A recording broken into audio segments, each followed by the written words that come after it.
We're here at halftime, Tiger Stadium, Texas High up 13-7. The score is a lot closer than the football game looks, isn't it? No, I thought it actually was a score that was pretty close. The first 5 minutes, you would have thought it was going to be a Texas High blowout. Sherman's found themselves, and I think they solved a lot of what Texas High threw at him. This is going to be a close one, I think, all the way to the end. It's a tale of two quarters. First quarter, Texas High completely dominated. Second quarter, the other team dominated, and to be honest with you, Texas High had a great play just to stop them on fourth down. I kind of feel like Texas High had a few missed tackles. Yeah. To let them get back in it, but they did have a good stop right here before halftime. That was a big stop near half, and to get a block of the field goal. But who got that one? I couldn't tell who got it. Someone up the middle looked like. We shot ourselves in the foot on an interception on a big drive right after Sherman had scored. We came down and looked like Sellers and Kobe got mixed up, and it was an easy interception, but that was a huge stop right there. Someone's going to have to tackle number 10 too. His spin moves, like he's got to be dizzy with all these spin moves he's doing. He's video game playing. Hitting that A button. No doubt. Yeah, it's a lot of shoulder bumping and not wrapping up going on. I was thinking right off the bat, it went through my head what you said pregame about you think they're going to come out passing. I didn't see that, but man, they sure did. Yeah. Texas High came out throwing the ball around. Yeah, you know what? It opened up Tracy Cooper on the third play. Boom, and off you go. Yeah. And Tracy wasn't in the last series. I saw him back in on the kneel down. Basically, they had him out for a series. Well, his helmet came off, so he came over to the sideline, and then they were running a little bit of a tempo, and so he wasn't able to get back out there. I'm telling you, Tyrell Miller, his backup's pretty dang good. He's special. He's a junior. I agree, 100%. Before we get into area games, I like seeing Kobe Webster and Clayton Smith out there as wide receivers. Well, I'll tell you, in the last 3 games, Clayton Smith hadn't been out there at receiver a lot, and I noticed he started tonight out there, and he creates such a big mismatch. And like Coach Stanford said, I bet he did it because he knew Kobe was going to be double teamed. Yeah. But I hadn't seen him double teaming Kobe much. We just hadn't been able to get it to him. I know he's been recruited as a DN, but man, he looks really good as a wide receiver. Clayton. The pass on the sideline was great. Yeah. The touchdown catch. I'll tell you, if you'll notice a lot of his catches, he's very, very physical right before the catch. I know we were talking about I use that loosely, but you go back and look at some of his touchdown catches. So physical, do you mean a great stiff arm? Physical, yeah. They can't go back and not call it. Hey, if the ref didn't throw the flag, it didn't happen. Let's go through some scores real quick before we bring in the halftime score. Of course, it's 13-7 Texas High over Sherman. My Bows are up 21-0 early in the second quarter. Told y'all that's going to be an L for Craig over here. Mount Vernon up on Atlanta. What's the score there? 14-0. Not terribly surprised. Yeah. Even with the kids not playing? I'm not terribly surprised. I'm just not. Atlanta losing to Hugh Springs. Matt's going to have to do a good job of getting those guys back on. Mount Vernon playing? Atlanta. Well, they've had another week to prepare with them players out of the game, and Art Rawls is a great coach. Yeah. He's top 10 in the college, so. Yeah. Liberty Ilo, kind of as expected, was down 21-0 early in the first quarter. Yep. Gilmer at play. Gilmer just scored. It's 14-10. That's a good game. That's gonna be. It was 14-0 for a little bit. It's going to come down to the last few plays. I said close, and then I said PG will open it up in the second half. We'll see. I think it's a touchdown. 1 touchdown game. Okay. I got PG. PG seems to explode the second half, most games. Well, they wear teams down. Mm-hmm. That's what it is. They beat them down. That's what good teams always do. Growing up watching Gilmer, it would be a close game at halftime, and it would end up 70-20. Yeah. Let's do this real quick. Let's go to Hannah, and I'm going to come back and I'm going to give y'all the shocker score of the night. Drum major, is your band ready? Longview. Here with Texarkana Game Day, I have future high stepper Emerson with me. Emerson, how old are you? 3. You're 3? 3 years old? You're big girl. What school do you go to, Emerson? We can go back to that. Do you want to be a high stepper one day? Yes. Can you show us your best drill team dance move? Ready? Ooh! Look at that. Look at you go. Can you give me a little shimmy? Cute. Well, thank you, Emerson. You're welcome. You're welcome. Back to you, Morgan. Good job. Give me a 5. back. Hooks is up on Hugh Springs, 20-7. Like I said, You did not call that. hey, I saw him Clark last week, so I was pretty much knowing what I was bet gonna he's happen. having a lot to say Chuck about said it. Yeah. I bet he's having a lot to say about it. I bet you he's having a huge. He's got to be having a huge game. It's got to be. I agree, 100%. What we're gonna do here? I'm gonna let y'all finish up. I'm gonna go get set just up. hang around, and then we'll throw it to you guys, and then go from there. Yeah, y'all keep. Tony's no longer the #1 roofer in Texarkana. I don't know if you've got that yet. He was voted out of the top 5, so I'm gonna need you to keep him honest over here. And I'm about to have a nervous breakdown, so I'm gonna go take some medication. if you're from Texarkana, you know Tony is like 9 out of 10 recommendations all the time, and somebody doesn't even have him in the top 5 from a very reliable source, though. Who is it? I ain't gonna say it. I ain't gonna put him on blast. Hey, Mod's trying to get their second win of the season, Good deal. 6-12, Picked them. and Queen City's up on Dangerfield. I'm just joking. Yeah. Jab at Queen City. I'm sorry. Anyway, I'm gonna let y'all have it. I'm gonna get out here. So we talked about it before the game of what we thought was going to happen in the game. Now, after you've seen, the first half, what do you think adjustments that both teams make, and what do you think how they come out in the second half? I think Texas just goes back to ground and pound with Tracy.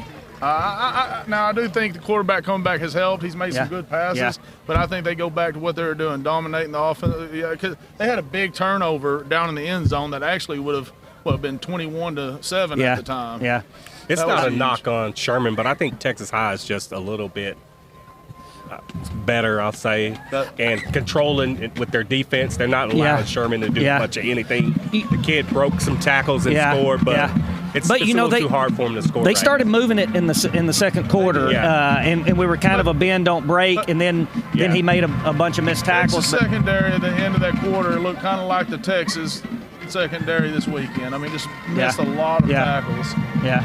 Well, and I think Bethel, the quarterback for Sherman, I think they figured out we got to keep away from Clayton Smith. And so where they're lining him up, they're moving him out of the pocket. In the pocket, he's having trouble. Outside the pocket, he's actually been pretty successful moving the defenders around and staying away from Clayton Smith. I think that's going to be a huge thing for the Tiger defense now, how we figure out to keep him in the box, because they can control him in the box. Outside the box, they're having issues with him.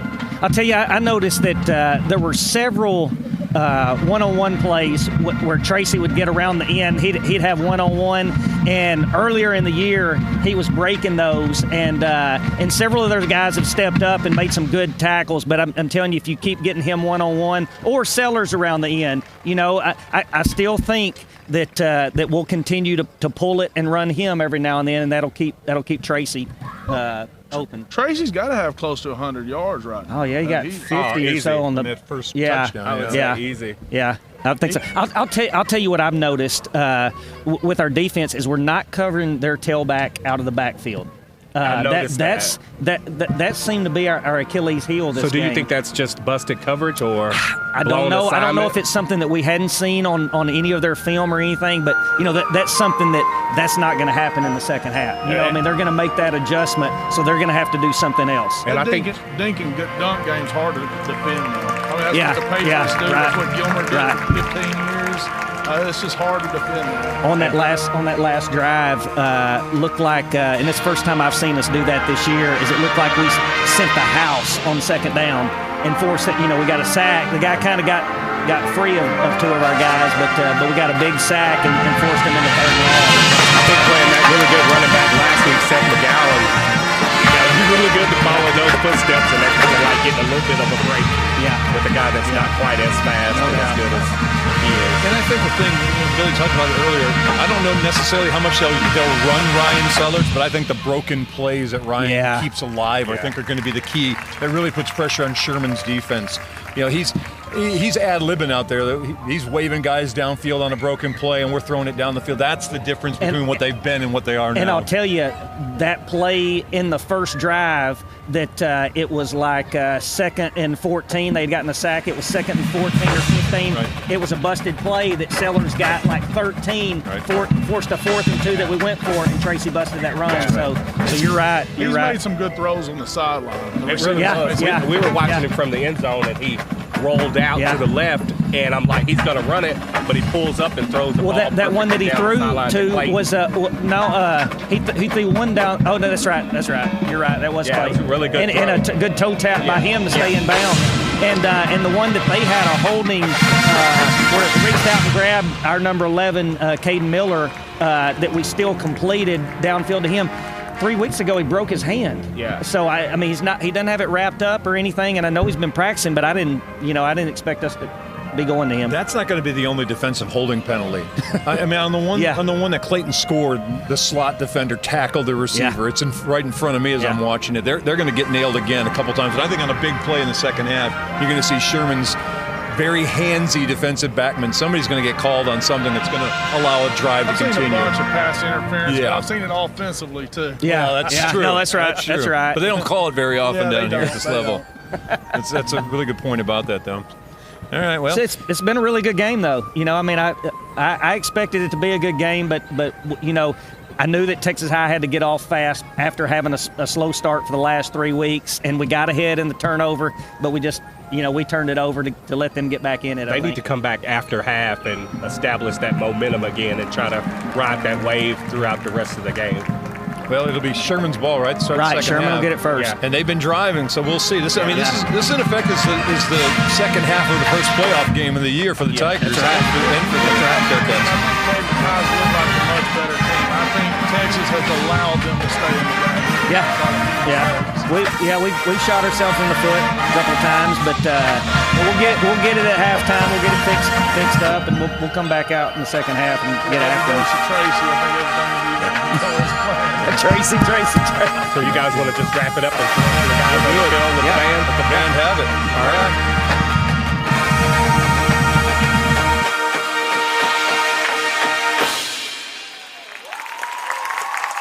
Ladies and gentlemen, your 2019 Sherman High School Marching Band.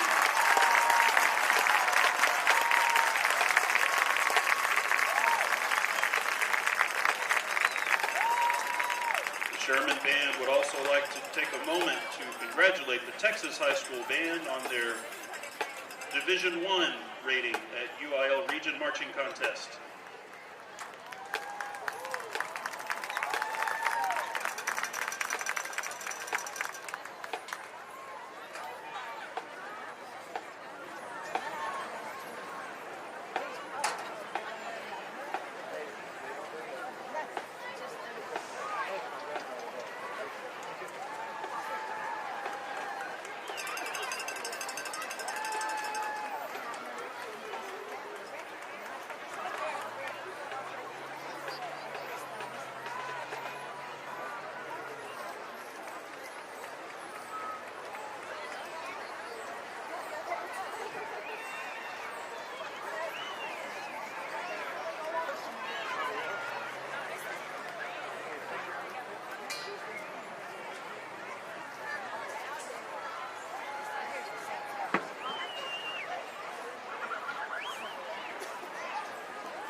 It's definitely the best option.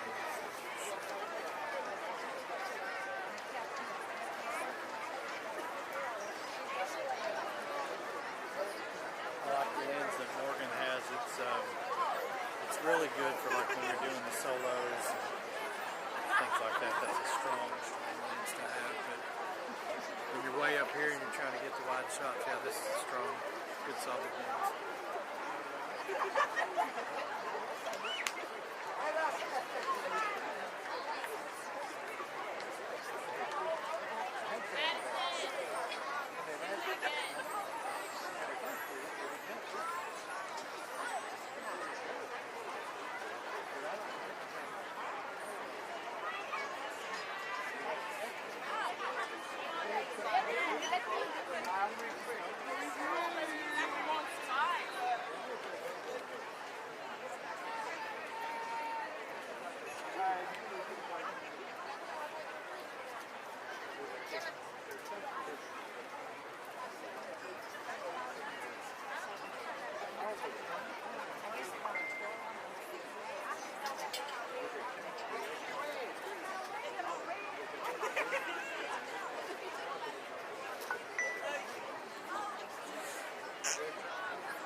Ladies and gentlemen, the Texarkana Independent School District is proud to present to the field the 2019-2020 Texas High Steppers. Under the direction of Amber Reynolds, the High Steppers have graced the field for 41 years. Over the past 4 decades, your Texas High Steppers have traveled as far as New York City and received numerous awards and recognitions in both state and national competitions. Tiger fans, if you purchased a raffle ticket tonight, be watching the screen following the halftime performances. You could be our lucky winner tonight. The High Stepper officers this year are Junior Lieutenant Evelyn Patterson, Junior Lieutenant Mary Claire Wright, Senior Lieutenant Allie Graves, Senior Lieutenant Kendra Thompson, and Senior Captain Madison Bowers. The High Stepper of the Week is Senior Kayla Abel. Our Teacher of the Week is Shay Phillips. Thank you, Mrs. Phillips, for all you do for Texas High School. Our performance tonight is dedicated to you. And tonight, the High Steppers will entertain you with their jazz routine to Crazy Little Thing Called Love. Ladies and gentlemen, your Texas High Steppers.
Ladies and gentlemen, the Texas High Steppers.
Ladies and gentlemen, the Texarkana Independent School District proudly presents for your halftime entertainment the award-winning Texas High School Marching Tiger Band. The Tiger Band is under the direction of Arnie Lawson, Steve Bennett, John Lewanzen, Leslie Lewanzen, David Stewart, John Kilgo, Brandon Sams, and Kara Compton. The Tiger Band is led on the field tonight by drum majors senior Skylar Black and junior Gabby Reed. A red line is often seen as a boundary to separate, divide, or hold you in. Through struggle and intentional positive efforts, we can break through the constraints of the red line. Football fans, please welcome the Tiger Marching Band.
from the eyes of Texas, Tiger fans, feel free to sing along.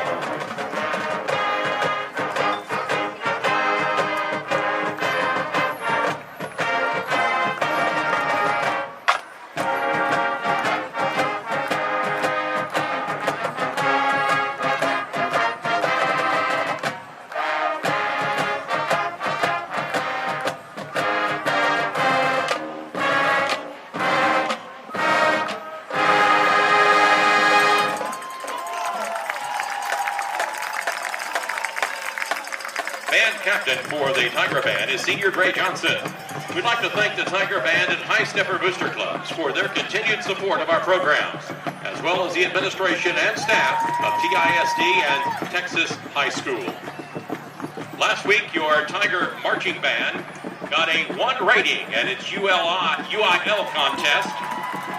Tomorrow, we'll be competing in the Little Rock Marching Contest at War Memorial Stadium. The Tiger Band performs at 3 p.m.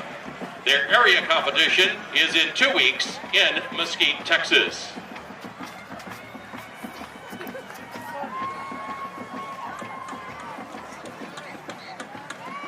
We'd like to thank everyone who participated.